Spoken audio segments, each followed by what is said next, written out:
नमस्कार।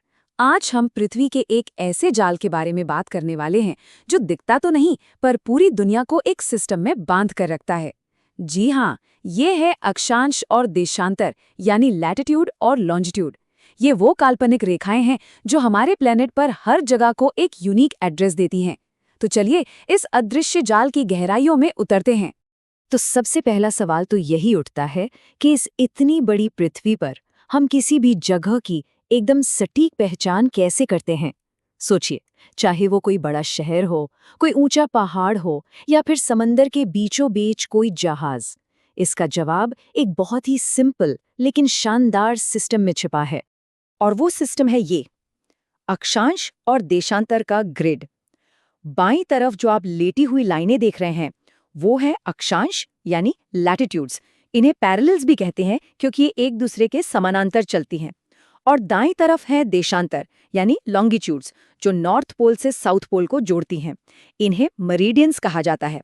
बस इन्हीं दोनों ने मिलकर पृथ्वी का पूरा एड्रेस सिस्टम बनाया है जो आज जीपीएस जैसी टेक्नोलॉजी की रीढ़ है।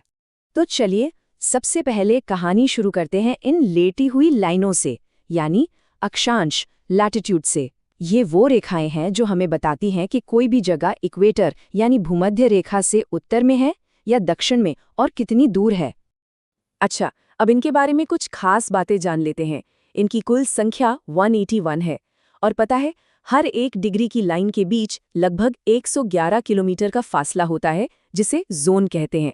सबसे लंबी लैटिट्यूड लाइन है हमारी भूमध्य रेखा और जैसा कि नाम से ही जाहिर है ये सारी रेखाएं एक दूसरे के समानांतर होती हैं। मतलब ये कभी एक दूसरे से मिलते नहीं हैं। यूं तो कई रेखाएं हैं पर इनमें से ये 5 सुपर इंपॉर्टेंट है। सबसे ऊपर आर्कटिक सर्कल, फिर कर्क रेखा, बीचों बीच 0 डिग्री पर भूमध्य रेखा, फिर दक्षिण में मकर रेखा और आखिर में अंटार्कटिक सर्कल। ये सिर्फ लाइनें नहीं हैं, असल में ये हमारी दुनिया के क्लाइमेट जोन्स की बाउंड्री हैं। लेकिन एक मिनट, क्या ये सब बस नक्शे पर खींची हुई लकीरें हैं या इनका हमारी असल जिंदगी से भी कोई गहरा लेना देना है? मतलब ये करती क्या है आखिर? और इसका जवाब कमाल का है। देखिए, पूरी कहानी हमारी पृथ्वी के झुकाव की है। ये जो अपने अक्ष पर 23.5 डिग्री झुकी हुई है ना, सारा खेल यही है। इसी झुकाव की वजह से सूरज की सीधी किरणें साल भर सिर्फ कर्क रेखा और मकर रेखा के बीच ही घूमती रहती हैं। जब सूरज कर्क रेखा के ठीक ऊपर होता है तो उत्तरी गोलार्ध में गर्मी और सबसे लंबा दिन होता है, और जब मकर रेखा पर तो दक्षिणी गोलार्ध में। तो हमारे मौसम का पूरा कंट्रोल इन्हीं रेखाओं और पृथ्वी के झुकाव के हाथ में है। तो तैयार हो जाइए, चलिए अब निकलते हैं एक छोटी सी वर्ल्ड टूर पर और देखते हैं कि ये जरूरी लाइनें आखिर दुनिया में कहां-कहां से होकर गुजरती हैं। सबसे पहले हमारी 0 डिग्री वाली लाइन भूमध्य रेखा। ये लाइन 13 देशों के बीच से निकलती है, जिसमें दक्षिण अमेरिका का इक्वाडोर और ब्राजील, अफ्रीका का केन्या और सोमालिया और एशिया में इंडोनेशिया जैसे देश शामिल हैं। अब थोड़ा उत्तर की तरफ चलते हैं, 23.5 डिग्री नॉर्थ यानी कर्क रेखा पर। ये रेखा हमारे भारत सहित 18 देशों से गुजरती है। मेक्सिको, मिस्र, सऊदी अरब और चीन कुछ दूसरे बड़े देश हैं जहां से ये निकलती है। और हमारे टूर का आखिरी स्टॉप है 23.5 डिग्री दक्षिण यानी मकर रेखा। ये 10 देशों से गुजरती है, जिनमें ब्राजील, दक्षिण अफ्रीका और ऑस्ट्रेलिया जैसे देश शामिल हैं। इससे हमें इन रेखाओं का ग्लोबल इम्पैक्ट साफ पता चलता है। तो अक्षांश की कहानी तो हो गई, अब आती है ग्रिड के दूसरे और बहुत ही जरूरी हिस्से पर, देशांतर यानी लॉन्गिट्यूड। ये हैं वो खड़ी लाइनें। और सुनिए, अगर लैटिट्यूड हमें बताता है कहाँ, तो लॉन्गिट्यूड हमें बताता है कब। जी हाँ, इसका सीधा कनेक्शन है समय से। देशांतर की कहानी शुरू होती है 0 डिग्री से, जिसे प्राइम मेरिडियन कहते हैं। ये लाइन लंदन के पास ग्रीनविच की रॉयल ऑब्जर्वेटरी से होकर गुजरती है और पूरी दुनिया का टाइम यानी इंटरनेशनल स्टैंडर्ड टाइम यहीं से सेट होता है। यही वो लाइन है जो पृथ्वी को पूर्वी और पश्चिमी गोलार्ध में बांटती है। अब इनकी भी कुछ खास बातें हैं। पहली तो ये कि ये पूरी 360 होती हैं। दूसरी, ये लैटिट्यूड की तरह पैरेलल नहीं चलती, बल्कि सारे के सारे मेरिडियंस पोल्स पर जाकर मिल जाते हैं। इनके बीच सबसे ज्यादा दूरी भूमध्य रेखा पर होती है और 2 देशांतरों के बीच की इस जगह को गोर कहते हैं। तो देशांतर और टाइम का कनेक्शन क्या है? बहुत ही सिंपल सा गणित है। देखिए, पृथ्वी 24 घंटे में पूरा 360 डिग्री घूमती है।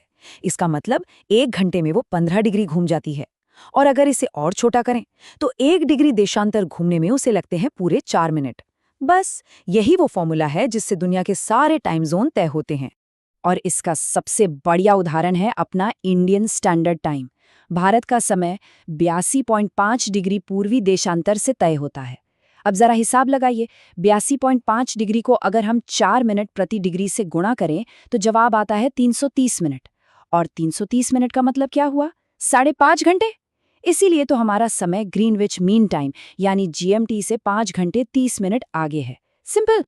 टाइम जोन तो समझ आ गया, पर सोचिए अगर कोई पूरी दुनिया का चक्कर लगाकर वापस आए तो उसकी घड़ी में कौन सी तारीख होगी? दिन तो बदल जाएगा। इसी कंफ्यूजन को दूर करने के लिए एक और काल्पनिक रेखा बनाई गई। ये है अंतर्राष्ट्रीय तिथि रेखा यानी इंटरनेशनल डेट लाइन। ये मोटे तौर पर 180 डिग्री देशांतर को फॉलो करती है। ये वो जादुई लाइन है जिसे पार करते ही तारीख बदल जाती है। अगर आप इसे पश्चिम की तरफ पार करते हैं तो एक दिन आगे बढ़ जाता है, और पूर्व की तरफ पार करते हैं तो एक दिन पीछे हो जाता है। और हाँ, ये लाइन एकदम सीधी नहीं है। इसे जानबूझकर ऐसा टेढ़ा मेढ़ा बनाया गया है ताकि कोई एक देश 2 अलग-अलग तारीखों में न बंट जाए। चलिए, अब फटाफट कुछ मजेदार और जरूरी फैक्ट्स पर नजर डालते हैं जो अक्सर एग्जाम्स में भी खूब पूछे जाते हैं। फैक्ट नंबर 1, अफ्रीका दुनिया का अकेला ऐसा महाद्वीप है जहां से कर्क रेखा, भूमध्य रेखा और मकर रेखा, ये तीनों बड़ी अक्षांश रेखाएं गुजरती हैं।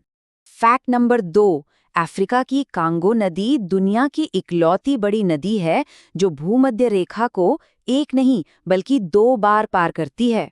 फैक्ट नंबर 3, एक और अफ्रीकी नदी लिम्पोपो, ये मकर रेखा को 2 बार पार करती है। और चौथा फैक्ट भारत से जुड़ा हुआ, माही नदी भारत की एकमात्र नदी है जो कर्क रेखा को 2 बार काटती है। तो हमने देखा कि कैसे ये न दिखने वाली लाइनें हमारे मौसम से लेकर हमारे समय तक हर चीज पर असर डालती हैं। पर जाते जाते एक सवाल, जरा सोचिए, अगर आज ये काल्पनिक रेखाएं ग्रीनविच या इक्वेटर से नहीं बल्कि किसी और जगह से खींची जाती, तो क्या हमारे देशों के नक्शे, हमारे टाइम जोन और हमारी रोजमर्रा की जिंदगी कितनी अलग हो सकती थी?